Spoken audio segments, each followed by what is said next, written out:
Hey, what's up everybody? Welcome to your Panini Weekend Review. I'm going to be covering what's been happening in the marketplace from September the 26th to October the 2nd. So let's get into that right now.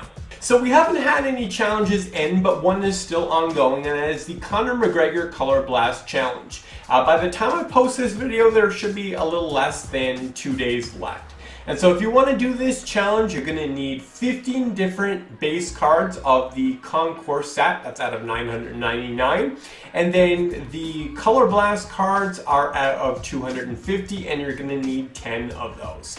I've already completed mine, and if you'd like to join me, then you can go ahead and still do that while you still have time.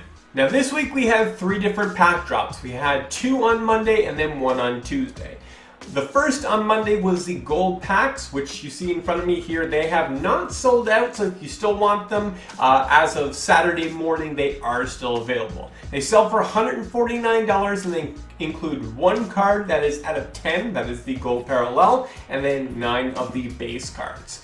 Now the other drop that happened on Monday a little later was the Color Blast, and those are the ones that are required for the Conor McGregor challenge. Those are out of 250, where you got 1 of the Color Blast cards and 2 of the base cards. They sold for $15. Those sold out in less than 1 minute, very, very hot, as all the insert cards usually are. Now I was able to get in on those. I got 10 packs, and you can see linked above is my pack opening if you would like to watch that. Then on Tuesday we have the gold vinyls. Now the gold vinyls had already dropped for baseball and the NBA, and those were both done by Dutch auction.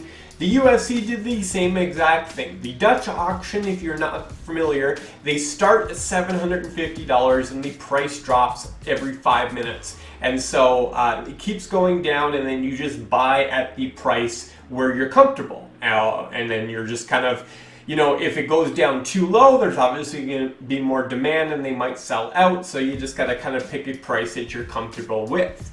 And so anyways, the floor price doesn't go down to 0, it goes down to $200. Now, I actually was not planning on buying any of these. I am not a gambler. I like the safe value picks. I can't remember the exact prices, but the NBA ones I think went to the low 500s, and the baseball was a little higher than 200. Maybe it was around the $250 price range, somewhere around there. I am ballparking it. I'm sure somebody knows and can correct me, but I know I'm in the vicinity at very least.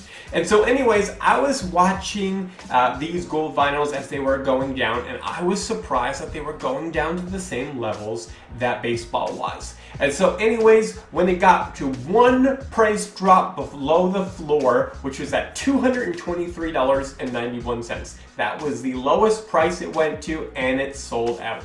And I actually bought 2 packs right then and there at that price, and I was very happy with it. So if you want to watch me open my 2 gold vinyl packs, once again, up there, you can click the link and watch me do that.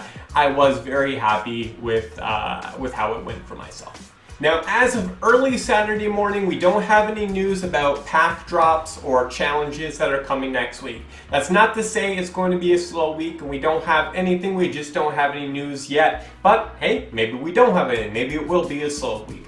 Hopefully we get some more of those marketplace updates. I've been really enjoying them doing that. It has been really nice with the updates that they've already done, which I've covered in previous videos. But next week we do have something big, and that's we have an AMA.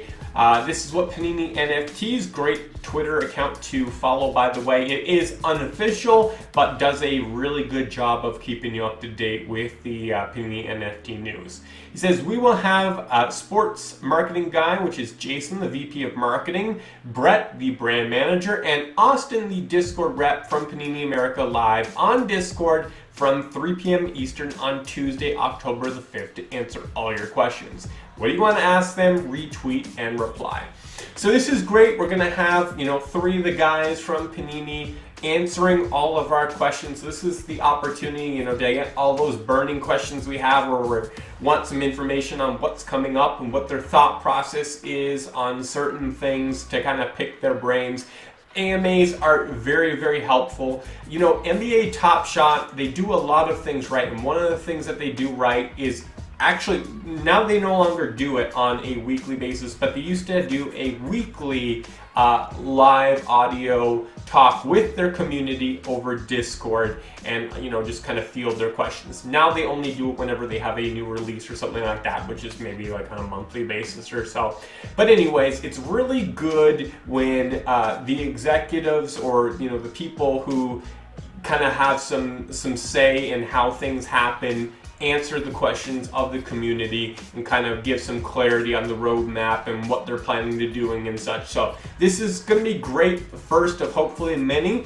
And if you want to get your questions in, you can do that. Now, although Panini NFTs, I'm sure he's going to take the questions that you reply in this Twitter thread and post them on the Discord. But Discord, if you're in there, they actually have a channel set up for the AMA where you can kind of post your questions and kind of click to add an emoticon, which is will function kind of like an upvote essentially to let you guys know which are the questions that we all agree on that we are most important to us. And so you can either reply to this thread or you can go into Discord and leave them as a comment. I actually did both myself. I asked 4 different questions, and yeah, tune in October the 5th and kind of hear it. So next week, when I do the recap, I'll make sure to also recap the AMA and kind of let you know some of the big things if you're not able to tune in yourselves. Now, before I go on to the top sales of the week, I just want to say it was really great that Panini America retweeted Panini NFTs, kind of highlighting one of the big sales of a LaMelo Ball card NFT that went for over $40,000. And so, as you can see, he kind of asked for it, said, "Can I get an RT Panini America?" But this is kind of one of those things that the community has been saying is just, hey, how come the main Twitter account is not retweeting or kind of shining light on some of the big sales to kind of let people know, hey, there's some big sales that are happening in the marketplace, as kind of a means to kind of bring more people in. So it was nice to see that they responded by retweeting this sale, and hopefully that continues and we get some more love. Now, the Panini America Twitter has been letting us know about challenges and whenever they post a new blog post about releases and stuff, but it would be great for them to continue to updating some of the big sales that happen in the NFT marketplace. Now, as I highlight the top sales of the week, I want to let you know about one change. Now, beforehand, what I was previously doing was I was setting the filters to only show you cards that came in packs. Now, before Panini ever released packs, they were doing special high-value cards, often 1-of-1 cards or limited to 10, just very rare cards. Sometimes they would sell them by Dutch auction and have the physical card paired with the NFT. And so a lot of those cards are very high value, and because they predated the packs, I was actually just filtering them out, and that may be a little bit of a bias for me that I've never collected them, and they kind of, because they're higher value, they're always at the top, and I wanted to make sure you guys saw some of the cards that we're buying up, in these packs on a regular basis. But I thought about it some more, and the fact is that I'm not doing any favors by filtering them out, because as you guys see, these are being bought up and resold and at good values. You might want to chase some of them down yourselves and add them to your collection. And so I'm going to let you guys know about them. I'm going to make sure that I don't only focus on them, and so I don't highlight all of the top sales, but I will make sure to highlight some of the cards that come in packs, even if they're not there at the very top. So the first 4 cards are these ones that predate the packs, and these are all 1-of-1s. The top one was by Fernando Tatis Jr., which is a 1-of-1. This is a signature card, and it sold for $1,224. And then you got Pujols, Pashi, and Robert. Next up, we got the Ohtani Challenge card, which was out of 94. This is serial number 89. That sold for $200. Then we got a Mike Trout base card, number 4 out of 449, which sold for $176. And then I'll highlight 2 more. We got the Guerrero Jr. Green Ice, number 26 out of 49, which sold for $149. Followed by a Mike Trout 94 out of 204, so that means that was the challenge card. and that sold for $136. So those are some of the top sales in baseball for the week. For the UFC, the top 4 spots are both by Conor and Khabib. So Conor's got the number 1 spot. His number 1 out of 10 gold card sold for $2,500. Then we got Khabib's Premier 1 of 1 gold vinyl, which sold for $1,850. That to me seems kind of low, man. I really feel like that person got a deal. And then we got the Khabib number 1 at a 250, which sold for $1,750. So this is the other gold Conor. So this is the Octagon side, which is a little bit more valuable. This is the Premier. This one sold for $1,500. It was that same 1 out of 10 serial. So that's quite the significant discount on the Premier, $1,000 compared to the Octagon side. So I think the guy who got the Premier got one steal of a deal. So then we got a couple of the gold vinyls in the top spots after that. So we got Usman, Adesanya, Ngannou. So Usman sold for $1,100, Adesanya $1,000, and Ngannou $749. You might want to check out that seller name for that Francis Ngannou at $750. Looks like a pretty good guy. I'm sure he was pretty happy with that there. Feels good. This is my first time making the top sellers list. So yeah, I was pretty happy with that. I don't want to, I didn't want to spoil the pack reveal if you haven't seen it, but I've already told you what I paid for my 2 packs.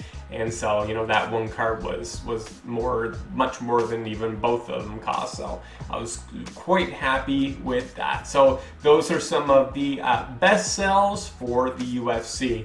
I just want to point out a couple more because you can see some of the other 1-of-1s. Since this was the week of the gold vinyls, we got Brock, which sold for $550. Valentina Shevchenko, $500. Dustin Poirier, $500. Brandon Moreno, $450, and another Poirier at $401. So those are kind of some of the 1-of-1 gold vinyls. Top tier ones are in that $1,000 range, and then the kind of more mid-tier ones are in the $400 to $750 range. And then finally for basketball, the number 1 sale was the LaMelo Ball 1-of-1 for $40,000. This was the NBA Logo Man autographs. Another one of those sold, the Tatum 1-of-1 for $10,612. So those were both different buyers as well. So those are the most valuable ones thus far, these Logo Man autographs. Next up, these 2 cards are a wash. I know I mentioned these before, not sure what's going on with them, but I assume it's a person just buying his own cards because these are not worth anywhere near that. And then we got dual auto and patch, Halliburton and Maxey at $3,000. Zion, Precious, and these are both 1-of-1s that are just under $2,000 and then $1,600. Now let's go ahead. See, this is what I meant, guys. A lot of these cards that predate the Prism packs, they sell for a lot more than the Prism cards because they have, a lot of them are just like 1-of-1s or out of 5 or out of 10, and so much more rare, and they have a lot of a higher value. So I want to still go ahead and just show you some of the best sales from cards that did come in packs as well. So first up, the top sale would be the LaMelo Ball Gold Prism, number 7 out of 10, which sold for $1,250. Then we got the LeBron James Blue Circle, number 13 out of 99, which sold for $1,000. We got the Perfect Luka Doncic, 99 out of 99, which sold for $1,000. Skip some of those. Let's get to something new. We got LeBron James, number 5 out of 500. That is the Marvels card, sold for $785. And then we got 3 of the Color Blast cards. The Giannis, which sold for $700. So those were previously selling for over $1,000 when the challenge was happening. But of course, after they got the reward, the LaMelo Ball Master Challenge, it definitely does take a hit. Steph Curry's $650 for a number 21 serial. And then finally, Ja Morant at $650 for a number 13. Well, guys, that's it for this week. Hopefully you found this helpful. Just a reminder that we have the AMA on October the 5th. And if you end up having to miss that, I'll make sure to recap that for you next week. And hopefully we get some news soon about kind of what's coming next. Excited for more packs, more challenges, and it's been great so far and can't wait for keep going. Okay, guys, see you on Discord on October 5th. Till next time, peace out.